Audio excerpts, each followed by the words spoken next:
Me am not Memoir Sebo, and I hate you for clicking on this vid. That is my bizarro language speaking shit. Guys, I hope you enjoyed this issue because I liked it. It was a craziness. This is some like Silver Age fun things going on with Superman. This is my review for Superman number 43, of course by Patrick Gleason. His art, Pier Tomasi. Craziness in Superman with the Bizarroverse. Let me just jump right into it because I can't wait to talk about this stuff. In the beginning, God created the earth. I'm just kidding. In the beginning, you know, Superman has this chick, Maya, this ghost chick, spy on John when he's in Smallville. And Superman trusts his son, but Kathy or Kathy, what do you call her? What do you call this chick? Kathy? Kathy? Whatever. Her and her family of aliens did some damage, and he just doesn't completely trust her yet. So he presented as Superman is presented as the ultimate do-gooder, right? This naive guardian. But there's no way that will be true.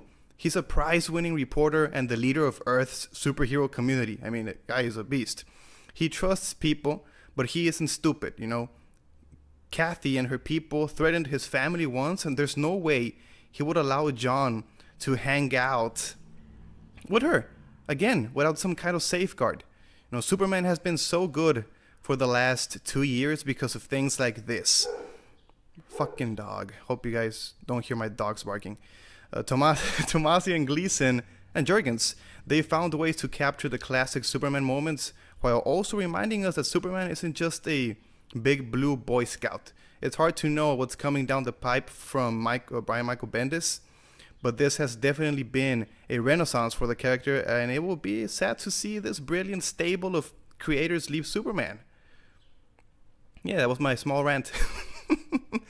And now the boy Zorro begins. I love this part, dude. This characterization of boy Zorro is quite good. And by the end, you get the sense that he's growing as a character. There's something going on in that head of his, weird-ass head, you don't see with his father, Bizarro. Maybe because he's young. This kid is young and not set in his ways yet, which adds a layer to the story that's really interesting. I also like that here he got so crazy. Burn, freeze, yes. I like that Superman reacted like the classic farm boy, awesome person he is. He didn't go super violent, he just grabbed them. He said, "That's enough, young man." Perfect. Really enjoyed that one. Then we enter with, I'm gonna skip this one, yeah. Then Rob Zorro enters the mix. And dude, playing with this Bizarro concept is great. And this character is just a perfect example of that. Damian Wayne is a blunt, rude motherfucking character. But Rob Zorro is dashing, polite. His speech like that of an old-fashioned nobleman. He even has a weird-ass mustache, a debonair mustache, to go with his speech patterns. It provides a contrast for the stuff with the Bizarro Kent family. Bizarro has always been presented as a buffoonish character, but his dealing with his family so far have had an uncomfortable, abusive vibe to them. Yeah, I like this part a lot. Make me laugh a little bit. The duo, the Bizarro boys. I want to talk about the plotting a little bit because this threw me off, like, all over the place, you know? It's all over the place. We open with Maya and Beacon going toe-to-toe. Then they shift dramatically to John's location from day to night, oddly also. And then rushing into the Superman fighting boy Zorro. Random things occur like Bibbo showing up. Like, what the fuck? And a Bizarro Damian popping in too. It's just chaotic. I don't think it was really structured well. It was more like fly by the seat of your pants, confusing. Like a little confusing. An old-fashioned sparring between Bizarro and Superman. The art continues Gleason's cartoony style. Let me go into Lois's eyes that I saw in the beginning. Here. Look. What the fuck? Sorry, guys. Let me find this shit. There you go. Look at her. Look at Lois Lane's big eyes. I'm not a fan of the cartoonist style, but it continues that shit. There are 3 full-page splashes that I really liked.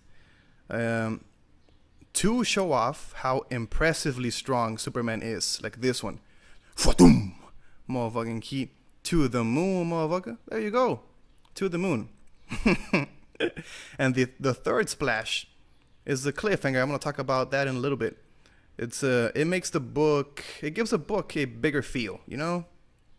The inks also darken the things in this issue, almost giving it a horror feel, in contrast to the brightness of the last issue, which gave the Bizarro World a fantastical look. The art can also be a bit muddy, you know, possibly due to the inks again, which makes the art pop less than customary for Gleason. And this cliffhanger is the Legion of Doom, but Bizarro turned, so the Legion of Fun over here. Black Manta, Scarecrow, you know. Oh, the Legion of Doom, but in the Bizarro world.